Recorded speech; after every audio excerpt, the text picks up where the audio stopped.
va démarrer donc cette deuxième session de communication de la journée. Thème de cette session, comment les organisations gèrent la question des origines dans les organisations ou par les organisations. On va voir qu'on désigne par organisation des éléments et des écosystèmes bien particuliers. Et donc, première communication, je vous laisse la parole sans plus attendre, Amina et Kadiatou. Merci Loïc, rebonjour à toutes et à tous. Donc voilà, nous, dans la continuité de tout ce que se dit depuis ce matin, on va vous parler d'intégration, de diversité, et on a pris le cas des réfugiés accompagnés par l'association Kobudi. Donc là, moi, je suis enseignante-chercheur chez Ascensia et Kadiatou, qui m'a aidée un petit peu pour ce travail. Elle est aussi intervenante chez Ascensia et c'est comme ça que je la connais. Mais surtout, elle est cofondatrice de Kobudi et elle s'intéresse vraiment beaucoup à tout ce qui est interculturalité. Elle sera vraiment témoin de beaucoup de choses. On verra par la suite. Donc, pour présenter un petit peu le contexte de cette étude, un petit point d'histoire. Donc, la diversité a commencé avec l'immigration et l'histoire de l'immigration en France depuis déjà 2 siècles, où voilà, on a eu besoin d'immigrer un petit peu de partout pour des raisons diverses, notamment économiques, pour le développement du pays, etc. Donc, ce qui a créé ce dont on parle aujourd'hui, les diversités d'origine, que ce soit européen, extra-européen.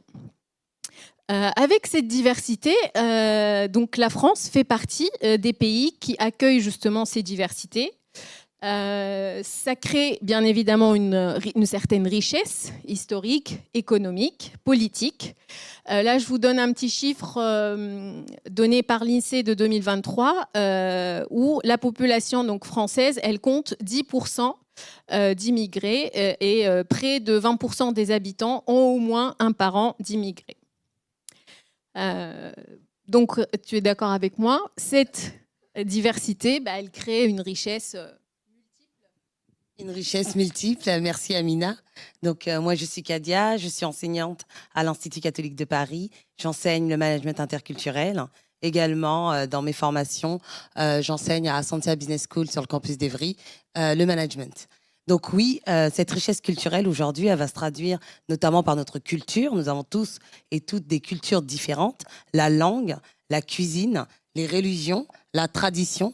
Néanmoins, quand on parle de culture, on ne parle pas que de la langue, de la cuisine, de la couleur de peau ou d'où on vient. La culture, ce sont un petit peu ce que nous disait Stéphane, hein, tous ces biais qu'on a, puisque finalement, notre environnement, notre apprentissage, notre éducation va nous amener à développer cette richesse culturelle. Le cas des réfugiés et des demandeurs d'asile, ça va être des profils variés. Les réfugiés arrivent avec des cultures et des façons d'être différentes. Ils ont un besoin de sécurité, ils cherchent stabilité, protection en France, et ça nécessite l'accompagnement, l'intégration qui va requérir un soutien adapté à leurs besoins. Et d'ailleurs, l'État français a bien évidemment mis en place des programmes donc pour aider l'intégration de ces immigrés. Là, vous avez quelques exemples comme le programme Hope, Agir. Il y a des formations linguistiques, mais d'autres formations aussi qui sont axées sur les métiers.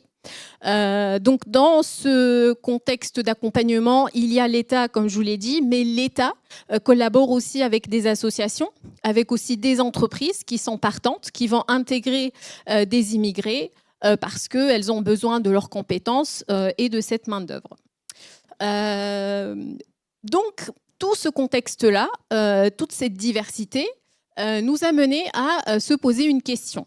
Comment est-ce que la société française profite justement de cette diversité ? Surtout qu'on a vu que c'est une diversité qui va apporter beaucoup de choses en termes de langue, de nourriture, enfin de plein de choses. Et surtout éviter les blocages d'intégration qui peuvent justement mettre des obstacles, surtout pour notre cas, aux réfugiés politiques et demandeurs d'asile. Donc, pour répondre à cette question, on a opté pour une étude de cas unique qui est justement l'association Kobudi qui met en place tout un système d'accompagnement pour la bonne intégration des réfugiés. Donc avant de parler de Cobudi et de ce que fait cette association, bien évidemment, il faut un petit arrêt quand même théorique pour dire que la diversité, la question de la diversité et notamment l'intégration donc des réfugiés est un sujet qui a intéressé beaucoup de chercheurs dans beaucoup de disciplines, pas seulement les sciences de gestion, donc telles que la sociologie, le droit, l'anthropologie, etc. Les études qui ont été menées ont porté sur divers sujets tels que la santé, les représentations médiatiques, la discrimination. Donc nous aujourd'hui on s'intéresse à la diversité.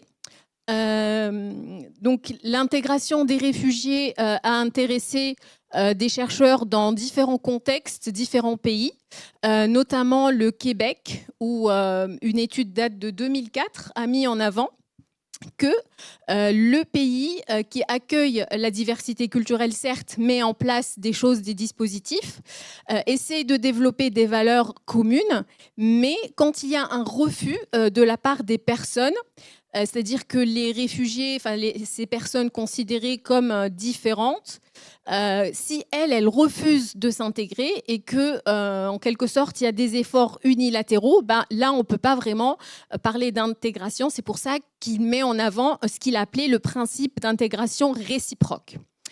Sachant que d'entrée de jeu, malheureusement, ces réfugiés ont des obstacles majeurs que les recherches ont relevés aussi, à savoir donc la barrière de la langue et la non-reconnaissance aussi des diplômes, ce qui considère un sacré frein pour intégrer la vie professionnelle.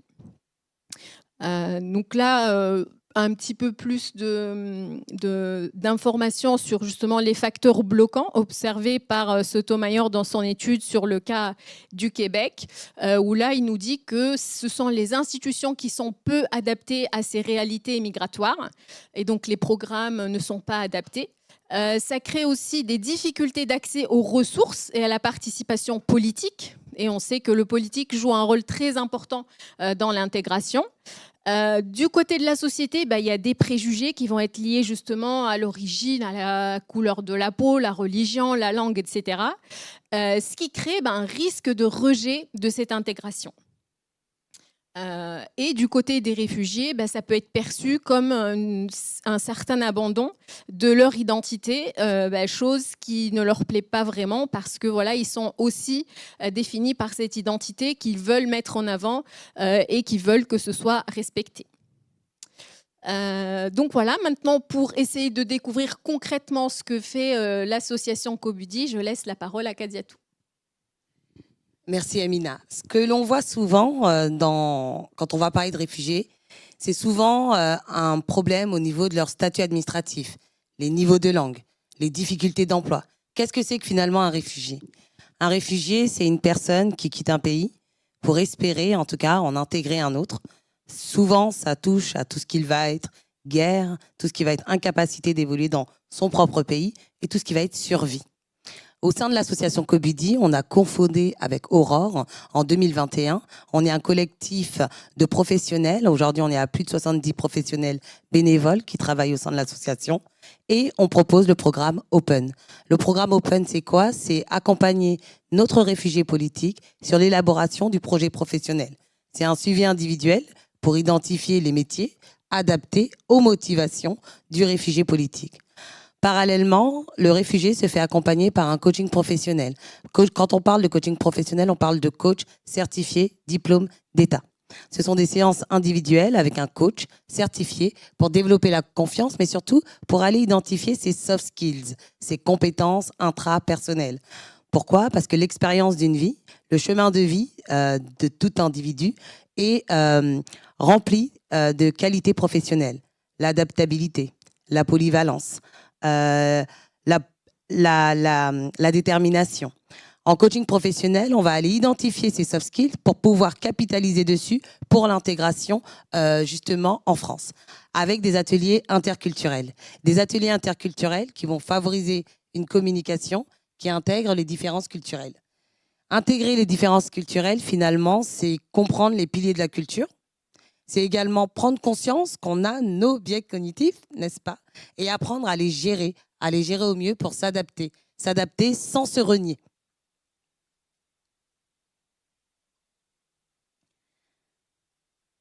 les obstacles de l'intégration de nos réfugiés, c'est souvent la barrière linguistique, la difficulté à communiquer et à comprendre la culture locale, la non-reconnaissance des diplômes, ça va être un frein majeur à l'intégration économique, et la crainte de perte d'identité, d'où l'accompagnement en coaching. L'intégration dans un nouveau pays est souvent perçue comme une renonciation à ses origines. On sait que le statut de réfugié oblige la personne à ne plus retourner dans son pays. C'est la condition même sine qua non du statut de réfugié politique. Donc cette perte d'identité, elle est là et il faut l'accompagner. Et souvent, ils sont assujettis à des préjugés et à des discriminations qui vont impacter négativement les relations interpersonnelles. Les premiers résultats et les perspectives, c'est l'importance de l'interculturalité. Par nos formations interculturelles, on va leur permettre d'atténuer la peur du changement culturel, de faciliter l'adhésion au processus d'intégration réciproque pour enfin entretenir, avoir des entretiens approfondis avec des bénévoles, des responsables et réfugiés pour analyser les méthodes concrètes pour lever les freins à l'intégration. On le voit, plus une personne comprend les codes implicites, plus elle prend confiance. Et plus les encadrants comprennent d'où vient l'autre, moins il y a de jugement. C'est un petit peu cet effet miroir. Et c'est cette démarche que j'enseigne aussi à l'Institut catholique de Paris à travers les dimensions interculturelles de Philippe Rosinski. Quand on parle d'interculturalité, on a des acteurs majeurs dans ce sujet, comme Philippe Rosinski qui va nous parler des tableaux des dimensions culturelles. Qu'est-ce que c'est les tableaux des dimensions culturelles? C'est les dimensions, ça va être ce rapport au pouvoir. Ce rapport au pouvoir, qu'il soit hiérarchique ou collaboratif. Hiérarchique ou collaboratif, un réfugié politique, exemple, qui se retrouve dans un entretien, il ne saura pas se vendre forcément. Il ne saura pas que dans la culture occidentale, on a besoin de parler de soi et non pas de parler de manière collaborative. Mais également le rapport au collectif, à la communication implicite, explicite. Tous ces différents rapports vont être appris lors de nos ateliers interculturels et de nos formations pour pouvoir donner un petit peu les codes culturels lorsqu'on intègre un nouveau pays. Comprendre ces dimensions, finalement, c'est comme recevoir une carte. On n'impose pas le même itinéraire à tout le monde. On apprend à naviguer finalement ensemble. Vers une intégration réciproque, ça va être cet échange culturel, la diversité comme source d'enrichissement mutuel. L'intégration, pour nous, au sein de l'association Cobidi, ce n'est pas de faire entrer les gens dans un moule. Finalement, c'est de laisser la place à chacun, à la culture de chacun, pour construire un espace commun. On sait qu'à partir du moment où on échange avec une personne, on crée cette troisième personne. Cette troisième personne qui est le fruit des biais cognitifs de l'un et des biais cognitifs de l'autre. Et cette troisième personne, elle va se travailler par la formation interculturelle au sein de l'association Cobidi. L'intégration professionnelle, c'est valoriser les compétences, les expériences diverses. En tant qu'individu, nos expériences, notre chemin de vie nous a amenés à développer des capacités, des soft skills, à développer nos capacités. Mais encore faut-il s'y arrêter, les identifier, les regarder, pour pouvoir capitaliser dessus et accompagner nos réfugiés politiques vers cette intégration professionnelle. Pour espérer, en tout cas, avoir une société plus inclusive, une adaptation mutuelle qui respecte les identités de chacun. Parce que chez moi, au sein de KDA Support, la diversité, ce n'est pas juste accueillir, c'est apprendre à vivre ensemble, vraiment. Dans mes formations, mes ateliers, mes accompagnements, je transforme les différences en force d'action. Et je fais de l'interculturalité une compétence essentielle pour avancer ensemble. Donc voilà un petit peu ce qu'on fait au sein de Cobidi.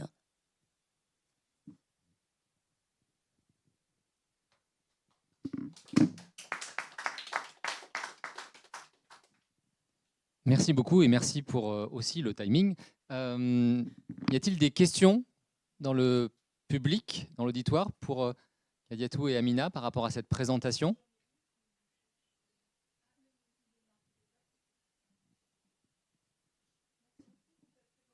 Très enrichissante, surtout en termes d'interculturalité. Un sujet qui est,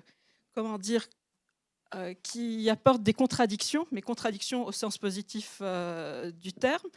Et la question que je me pose dans cette approche d'interculturalité, est-ce que ce n'est pas une arme à double tranchant ?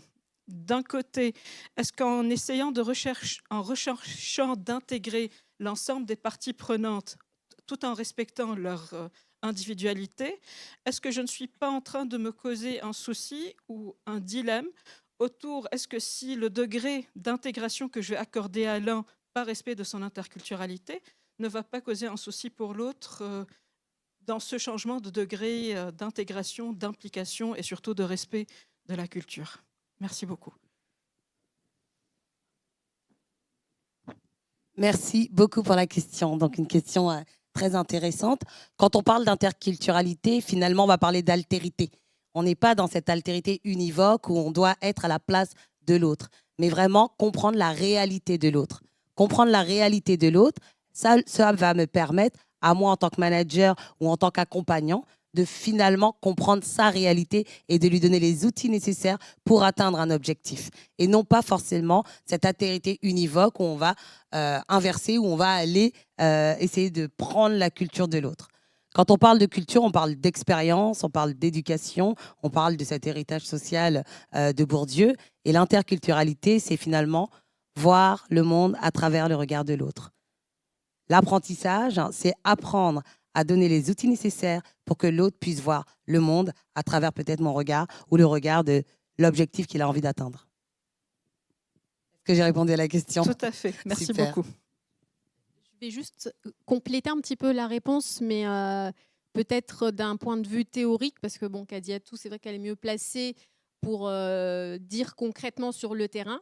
Mais justement, comme l'étude de Sotomayor qui parle justement de ce travail bilatéral, c'est-à-dire que les deux parties doivent faire un effort. Celui qui a envie de s'intégrer, lui, il comprend qu'il y a un petit décalage, il y a des différences, et il doit justement adopter, du coup, comme on dit ce matin, certains codes pour en fait que l'autre puisse décoder et comprendre. Mais l'autre doit aussi comprendre que en tant que réfugié ou en tant que immigré, en tout cas issu d'une diversité, j'ai mes propres codes et que je peux faire des efforts, mais ça ne veut pas dire que ça me définit et ça va définir mes compétences, ma façon d'être, etc.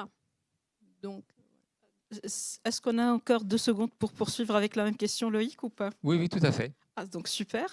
Dans cette continuité de cette réponse, parce que justement, à la suite, ça va être l'espace d'intermédiation dans lequel je vais venir compléter la perspective managériale de cet échange-là. C'est pour ça que la discussion elle est très intéressante.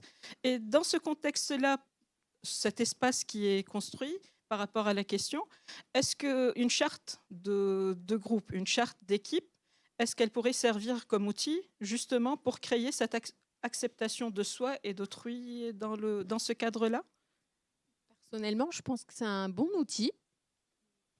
Ça peut être un outil, bien évidemment.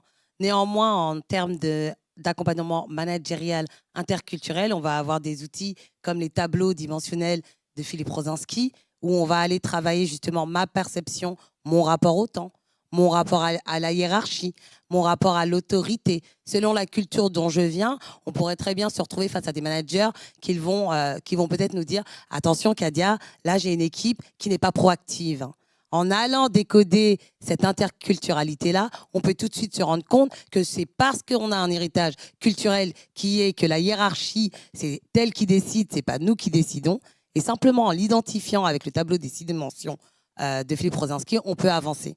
Mais on va également avoir ces contextes bas, contextes hauts, avec Robert Half, où on a la communication implicite ou explicite. Aujourd'hui, on a plusieurs outils, d'après les travaux de Meyers ou Half, qui peuvent nous accompagner dans le management interculturel.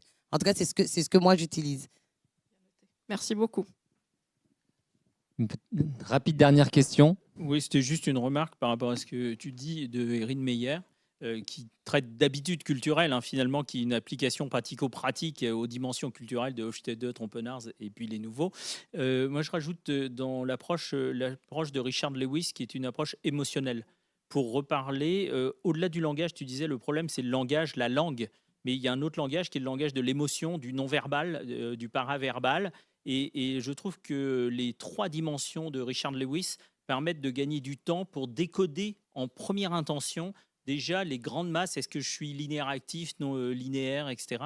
Et je trouve que c'est un plus pour commencer à décoder l'autre, puisque l'idée, c'est de décoder l'autre par rapport à moi, de mesurer le gap et d'aller vers lui et de l'attendre que lui ne vienne pas comme si j'étais lui et comme si lui était moi.